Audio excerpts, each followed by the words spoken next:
I'm Sam from Cultaholic.com, and this is Graded for NXT, NXT UK, and 205 Live, where myself and Tom Campbell take a look at each show segment by segment and award each little bit a grade from A+ to F. And now SummerSlam's out the way, TakeOver's out the way, and we can crack on with some all-new storylines. Let's have a look.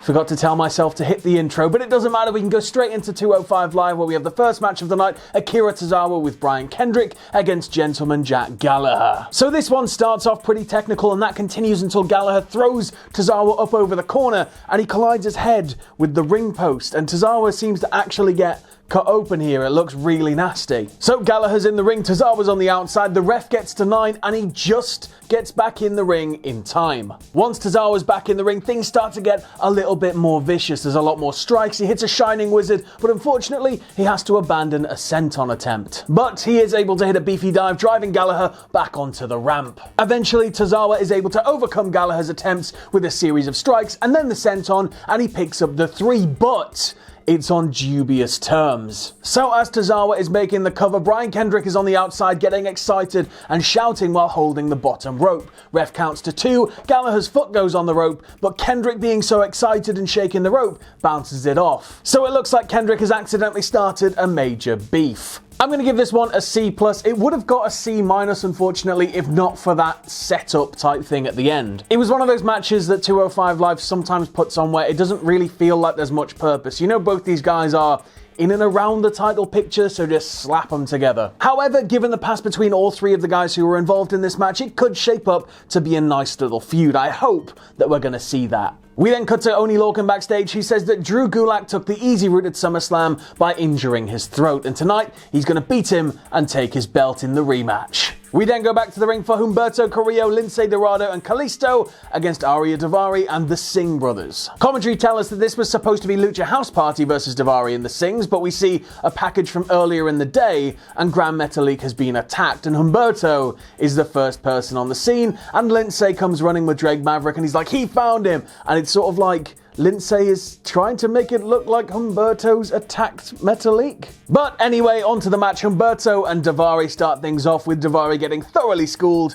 in Lucha style. Lucha House Party managed to cycle well and work together as a unit, with Lince being fair toward Humberto, at least in the early stages. Then there was something really weird, and I guess it plays into the end of the match, but like the referee missed a tag from Lucha House Party, and he sort of was like, nope. And then like seconds later he missed a tag from the Singhs, and it was like, nope, and then they had to redo it, and it was just all a bit like, But the Singhs and Daivari take charge. Humberto gets in, cleans house, and saves the day, and then he and Lince hit a great set of stereo dives. Daivari then walks to the back, abandoning the match. He wants nothing more to do with it. Back in the ring, Humberto hits his weird like spinny splash type thing that he does, but as he's about to do it, he's going to land and try and go for the pin. As he's about to do it, Lince tags himself in, and so Humberto is trying to cover the opponent, and the referee's like, no.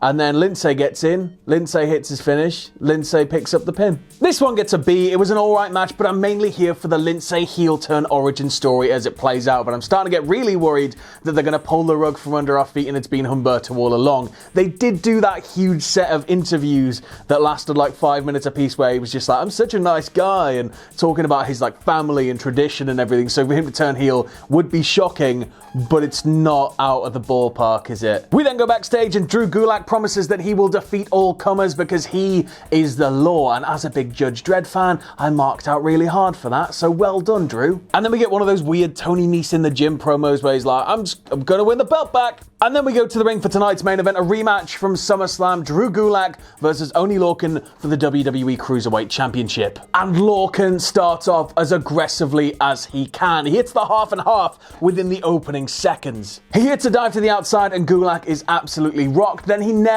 very nearly gets the half and half off the top rope, only for Gulak to push him to the floor. Gulak has a strong focus in this one on Lorcan's throat. He already injured it at SummerSlam, so everything he can do to get that throat to be any weaker for the Gulak, he's gonna do it. Lorcan mounts a massive comeback with strikes and uppercuts, but Gulak manages to take him back down and regain control. Ultimately though, he gets Gulak up the ropes, hits the top rope half and half, but it's just not enough. It's not enough to put Gulak away. He rages, he takes Gulak all the way around the outside, doing all the usual stuff, steps, table, barricade, back in the ring, starts chopping him to death. But then that sneaky Drew Gulak capitalizes on a roll-up, rolls through into the Gulak, and Lorcan passes out. He refuses to tap, and the referee has to stop the match. This one gets an A. It told a really nice story. It didn't retread the SummerSlam match spots. It was great. I absolutely loved Lorcan passing out because it shows his determination and drive as a performer, and it makes Gulak look like a massive twat. He wouldn't even let him go. He just has no mercy, no sportsmanship. He just wants to cause damage. And in terms of an overall grade this week for 205 Live, I'm gonna give it a B-. The main event rematch was fantastic. There was a great showing from Lucha House Party and Humberto. Please, Lince, please turn heel soon. But as I said, I am starting to get quite worried that they're gonna pull that rug out from underneath us and it's been Humberto all along. I guess the only way we're going to find out is to wait and see. So now I'm going to hand you over to the very capable hands of Tom Campbell, who's going to take you through this week's NXT UK. Belinda, I've told you, this isn't how you make iced tea. Oh, hi! I'm Tom Campbell, your NXT UK teacher, and this is NXT UK Graded. We're in Plymouth once again on the road to Wales. Yaki-da, daki-ya. We kick off with Mark Coffey taking on Flash Morgan Webster. Now, Morgan Webster and Mark Andrews need to impress Johnny Saint, the GM, if they want a tag title shot in their home country of Cardiff. So Mark Coffey is the stopper in this one, at least it seems that way. We see shenanigans from Gallus on the outside of the ring that almost cost Flash Morgan Webster the match, but in the end it is a cheeky roll-up from Webster that gets the 3 count. Now, Mark Andrews needs to beat on Wolfgang in order to win a shot at the NXT UK Tag Team titles at UK TakeOver Cardiff. Going to give this opening match a C+. It was filled with shenanigans from Gallus, and overall it got a nice result that builds towards something quite exciting for Cardiff. Toni Storm's being interviewed backstage by Radzi. Tony's being asked about TakeOver Cardiff. She's a bit scatty,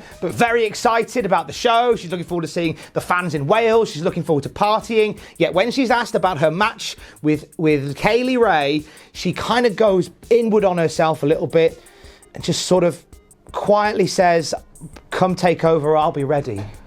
So it appears that Kaylee Ray has rented an apartment in the head of Toni Storm. An interview with Jordan Devlin is interrupted by Rhea Ripley and Piper Niven trying to rip each other's faces off. It takes pretty much every referee in the UK and Johnny Moss, hiya Johnny Moss, how you doing, to separate them from each other, hoping that come Cardiff, they just let them fight, let them destroy the world together. We'll all stand back and watch it happen. Kenny Williams takes on Travis Banks with Noam Dar on commentary in our next match of the night. Noam Dar is a treat on commentary. He's talking about how excited he is for his guaranteed match at Cardiff. He's calling everybody dafties. He's calling out Americans for saying pants instead of trousers. Oh, he's brilliant. The match in the ring is great as well. Travis Banks and Kenny Williams have this really crisp 8-minute back and forth. And it ends with Kenny Williams hitting a beautiful flying back elbow off the top rope, and it looks like Kenny Williams spends about 30 minutes in the air. It's incredible. Banks rallies back from this to hit the slice of heaven and the Kiwi Crusher for the 1-2-3. Big win for Travis Banks, and as he's leaving, Noam Dar is ringside, clapping, mocking him, calling him a good boy. Gonna give this match a B-. Great showing by both guys. Noam Dar was a little touch of greatness on commentary as well. Pretty sure we're gonna get Noam Dar and Travis Banks at TakeOver. Nina Samuels and Isla Dawn up next, two very distinctive characters in the NXT UK women's division, and they have quite an intense battle back and forth between these two. Isla Dawn landing these incredible kicks to the head of Nina Samuels, and a beauty of a German suplex, a belly to back suplex as well that nearly finishes off Nina. Nina is grabbing the ropes to finish the match, stopping another German from Isla. As soon as the referee gets Isla away from Nina, Nina pops Isla in the face, nails her with the knee breaker that she does, and gets the 3 count. Big win for Nina Samuels. It's the right result to have her win. Gonna give this a B-. These two only get a couple of minutes out there really in the grand scheme of things, but you know what? They showcase a lot, and Isla Dawn in defeat still looks really strong. So excited after the absolute units that are Dave Mastiff and Joe Coffey battered each other last week. We get told we're getting last man standing at TakeOver Cardiff. Joe Coffey and Bomber Dave Mastiff gonna fight till the other can't stand. Can't wait. We head to Germany to see the WXW training school headed up by Walter. And Walter's got his students in the ring and he is being incredibly aggressive with them, giving them hard chops, punishing forearms. Got one of them down on the ground, holding his foot over his throat, telling him to say your name is Tyler Bate. Say your name is Tyler Bate.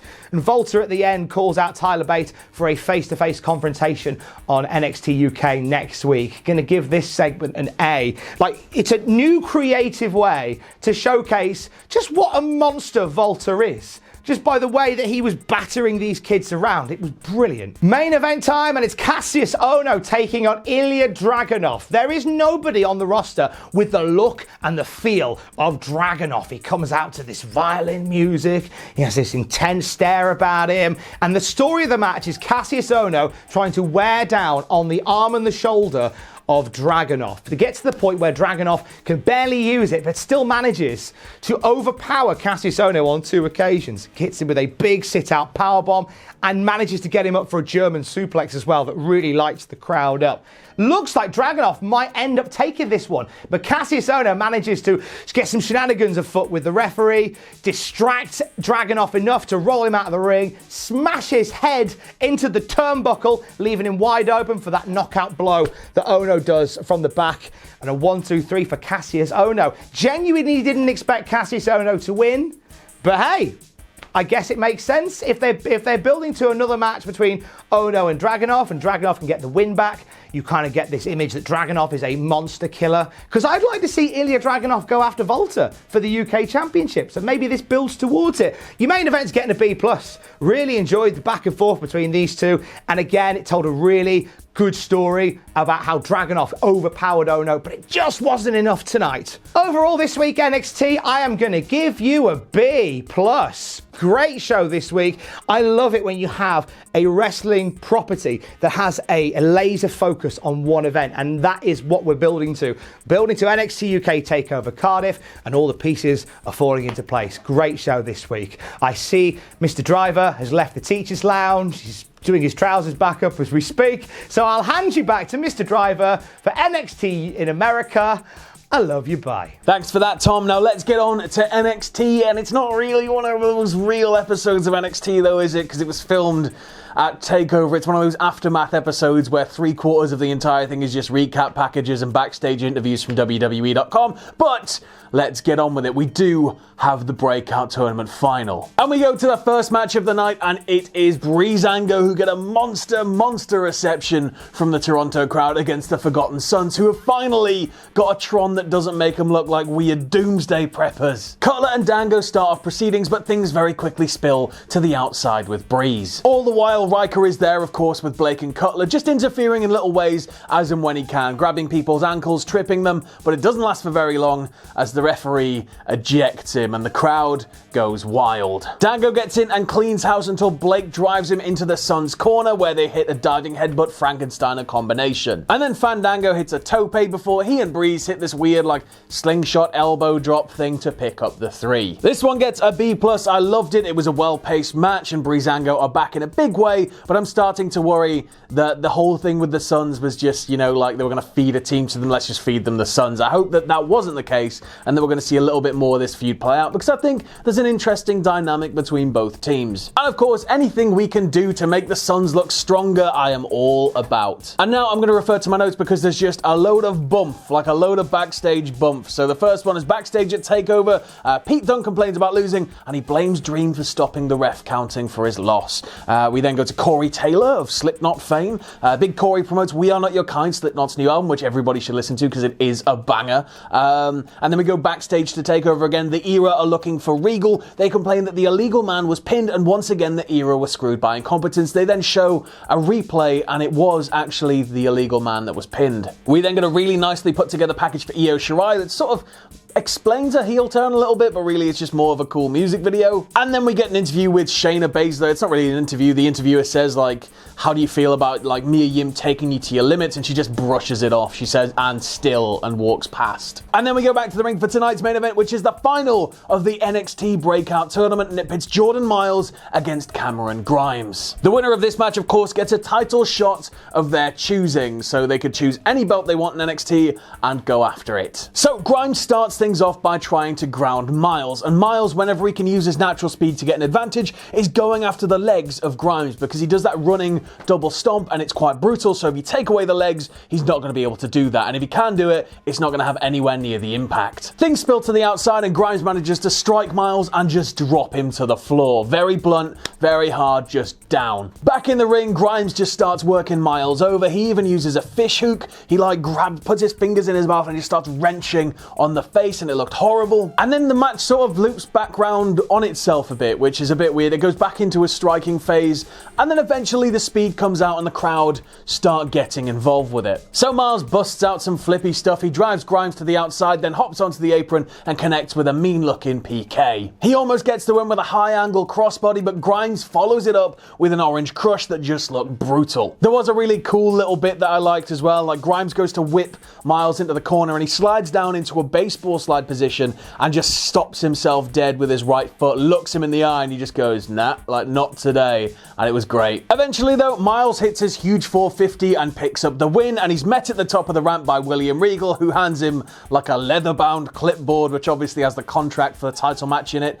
And unfortunately, I'm gonna give this match a D. When an NXT weekly TV crowd's quiet, you know that something's wrong. But when a TakeOver crowd is quiet to the point where you can hear a pin drop, it just wasn't working. I just don't know what it was. It felt like something was wrong. Like, the crowd was so quiet for the majority of this. Once the pace picked up a little bit, they started getting involved with it, but I just don't know if this was the best use of both guys. Both are incredible wrestlers in their own right, and I think maybe it could have been that they just haven't been promoted well enough, or the crowd didn't really know who they were, or they could have maybe ran some promos doing like interview stuff with them, like really work out who these characters are in the build-up, but for one reason or another, it just didn't seem to click. But in terms of an overall grade for this NXT Aftermath episode, it gets a C. It's always really hard to grade these post-takeover episodes because they're mostly just filler and stuff that they released like on the website and adverts and recap packages, and then you get like one or two good matches, but it's just the way they're structured. And while I really liked the opener, I just felt that Breakout final, the main event, was just a little bit, no fault of anybody's, but a little bit of a dud. Hopefully now that this is over with, we get to see them actually move on to some real storylines starting from the next set of tapings, and I really hope they're going to put these guys to good use. But this has been Graded. What did you think? Let us know in the comments below. Thanks for watching. Let us know what you think in the comments below. You can follow Cultaholic on Twitter at Cultaholic. You can check us out on Facebook at facebook.com/Cultaholic. If you like what we do here at Cultaholic, you can check us out on Patreon at patreon.com/Cultaholic. And no matter what you do, don't ever forget to hit subscribe and join us.